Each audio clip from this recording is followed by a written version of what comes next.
Alright, so in this lesson we're going to be talking about how we can use our section method but in a different way. So let's start off by creating a box as usual.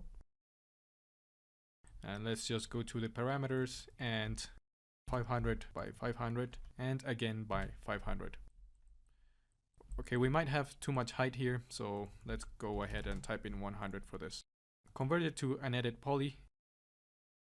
And what if I wanted to now make no horizontal or vertical sections, but now go into my diagonals? Let's go ahead and go into splines and now section. And now by using my section tool, and remember that this is on, so we have to create a line to get rid of that. So let's go ahead to splines and line, enable the in viewport option.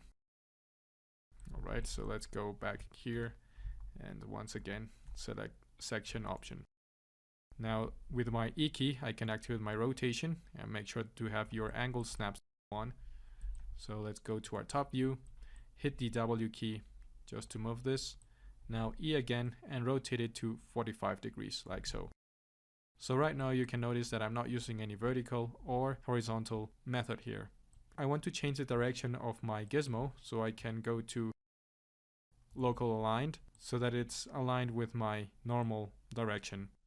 Now by pressing the shift key, let's just create these sections each 25 centimeters roughly. So let's keep it at a copy, and now let's type in 40 and hit OK. Well, that's way too much. Let's delete the ones that we don't need anymore.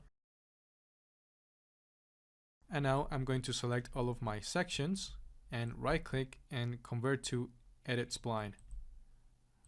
You can see that my gizmo still has a local align, so I have to go back and turn it to view. Now I'm just going to drag these guys out. Obviously I want to attach them, so I'm going to select one of them and let's go to our geometry tab, and down here I have the attach multiple.